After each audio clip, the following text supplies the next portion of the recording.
अच्छा जी, अब हम समझते हैं टेबल। और टेबल हम किस तरह से बनाएंगे। पहले हमने टेबल का टैग लेना होता है। ठीक है। टेबल टैग के अंदर हमने यहाँ पर हमारे पास होता है T R means table row. ठीक है। टेबल रो हम यहाँ पर लेने वाले हैं। और T H means table header. ठीक है। टेबल हेडिंग हम यहाँ पर ले लेंगे name T H class T H.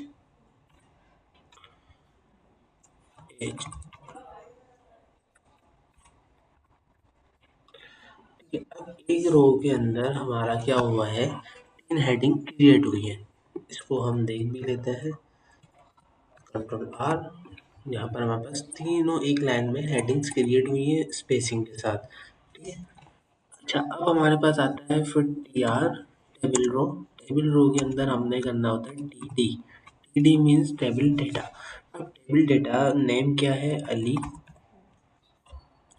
फिर हम दूसरा डेटा बनाएंगे टी डी। क्लास क्या है, 10। ठीक है। फिर टी डी।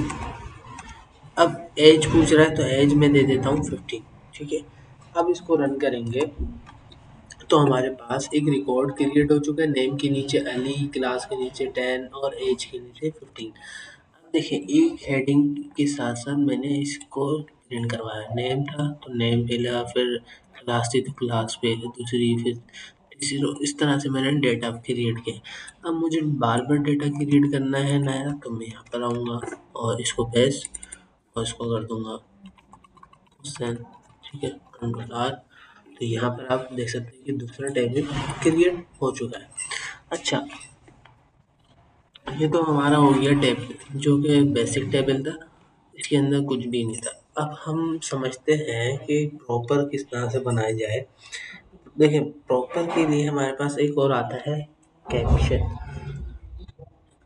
अब हेडिंग भी तो होती है हमारे टेबल की, तो यहाँ पर हम डालेंगे कैप्शन। और कैप्शन हम लिखने वाले हैं स्टूडेंट रिकॉर्ड। ठीक है। स्टूडेंट रिकॉर्ड के नाम से मैंने एक ऐसी बना दिया। और यहाँ पर आप देख सकते हैं स्टूडेंट रिकॉर्ड लिखा हुआ आ चुका है। ठीक है। और ये एक सेंटर में आ रहा है। ठीक है। उसके बाद हमारे पास होता है टेबल हेड। जिस तरह हम HTML के अंदर हेड के अंदर क्या करते हैं, मेटा टैग्स और टाइटल लिखते हैं। और CSS अगर हमने लगाए, आगे चल के CSS अप्लाई करेंगे तो वो हेड के अंदर हो रही होती है। तो टेबल का भी हेड होता है। ठीक है।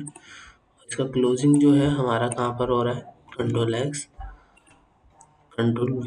तो यहाँ पे हमारा इसका क्लोजिंग हो रहा है। और टेबल बॉडी कहाँ से स्टार्ट हो रही है, इसी के नीचे से। ठीक है। Sorry, table body. और टेबल बॉडी एंड कहाँ हो रही है हमारी, Ctrl+X एंड Ctrl+V। ये सारा टेबल के अंदर रहते हुए हमने एक पूरा टेबल क्रिएट किया। यहाँ पर हम Ctrl+R करते हैं तो इसमें कुछ फर्क आपको नहीं दिखेगा इतना ज़्यादा। इसके अंदर एक हेडिंग है, उसके अंदर ये रिकॉर्ड किस चीज़ का था। उसके बाद फिर तीन हेडिंग्स और तीन हेडिंग्स के अंदर दो रिकॉर्ड। इस तरह से हमारे पास एक प्रॉपर बनता है। ठीक है। अब हमारे पास आता है कॉल स्पेन। कॉल स्पेन करता क्या है, फॉर एग्जाम्पल अगर मैं सबसे पहले तो इसमें लगाते हैं बॉर्डर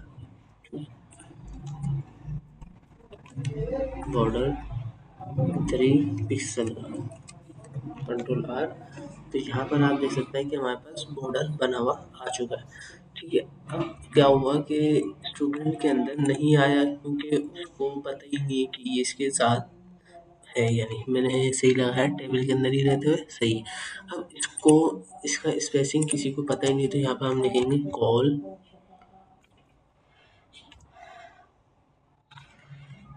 स्पेन। और जैसे कि मेरे पास 3 रिकॉर्ड है तो मैं यहाँ पर ही दूंगा Ctrl+R। कॉल स्पेन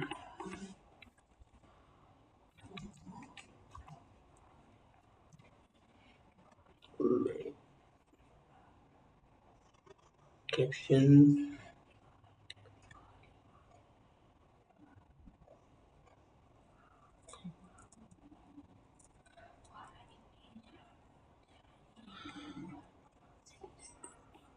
इसको हम सही से समझते हैं। देखें, कॉल स्पेन को अगर हमने सही से समझना है तो एक काम ये करते हैं कि एज वाला जो है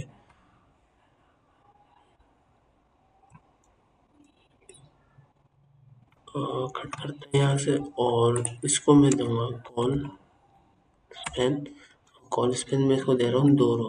ठीक है, कंट्रोल R। तो यहाँ पे आप देख सकते हैं कॉल स्पेन करता है, नेम अपनी जगह पर रहा, इसने अपने आप को कवर अप किया है क्लास के साथ साथ एज को भी। ठीक है, 2 कॉलम के अंदर। अब यही चीज़ मैं चाह रहा हूँ कि आपको उसमें भी समझाऊँ। Control X, control V। ठीक है, और यहाँ पर मैं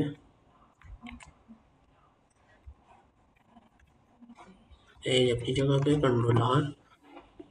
तो अब देख सकते हैं कि प्रॉपर एक सही आया है स्टूडेंट रिकॉर्ड, जो इसने कवर अप किया है हमारे पूरे टेबल को। ठीक है, तीनों रो के सेंटर में आया, तो इसने अब जाके कवर अप किया है। ठीक है, और एक मिनट में, अच्छा जी, यहाँ पर हमने TH लिखा था, तो यहाँ पर सॉरी, कैप्शन हमने इस तरह से लिखा था। अगर मैं कैप्शन की जगह यहाँ पर कर दूंगा तो कॉल स्पेस में सही से वर्क नहीं कर पा रहा था। TH जब मैं करूँगा क्या हो जाएगा, हेडिंग हो जाएगी। ठीक है, कंट्रोल R। तो अब हेडिंग जो है वो पूरी कवर अप कर रही है 2 लाइनों पे। ठीक है, अब यहाँ पर मैंने लिखा था 2, अब इसको करते हैं 3, कंट्रोल R। तो अब ये पूरा एक सही का रिकॉर्ड बन चुका है हमारे पास। कैप्शन अगर आपने लिखना होता है वो भी यूज़ कर सकते हैं बाय द वे, लेकिन TH के थ्रू ये सही से देगा आपके पास। यहाँ पे मैं कैप्शन लिख भी देता हूँ, ताकि अगर आपको करना हो प्रैक्टिस तो वो समझ में आ सकता है कि मैंने यहाँ से कमेंट नहीं कर दिया था। ठीक है, तो करते हैं कमेंट। अब यहाँ पर आपको समझ में आ चुका, कैप्शन जो है वो टेबल के बाहर रहता है, आपको ये हेडिंग के बाहर बनाना पड़ेगा। ठीक है, हेड के बाहर, और TH जो है वो हेडिंग है। हेडिंग आप तीनों रो के लिए कॉल स्पेन यूज़ करते हैं, और बाकी आपको मैंने समझा दिया था। ठीक है, तो उम्मीद है ये आपको टेबल का समझ में आ चुका लेक्चर। अच्छा, ये रेड हो रहा है तो इसको इग्नोर करिएगा, मसला नहीं है। ठीक है, ये VS कोड के हिसाब से रेड हो रहा है, कोड एडिटर के हिसाब से HTML में वर्क कर रहा है, तो ये कोड ख़राब नहीं है। और दूसरी बात कि ये हमारा CSS का टॉपिक है, लेकिन मैंने थोड़ा सा एक समझाने के लिए दिया है। 3 से हमारे जो है बॉर्डर जो है वो डार्कनेस हो रही है। ठीक है, डबल 2 पिक्सल का बॉर्डर अगर हम लेंगे तो वो थोड़ा सा छोटा होगा, और इतनी डार्कनेस नहीं होगी, इतनी बोल्ड नहीं होता। ठीक है, जितना आपका पिक्सल डाउन होगा उतना बोल्ड खत्म होता चला जाएगा।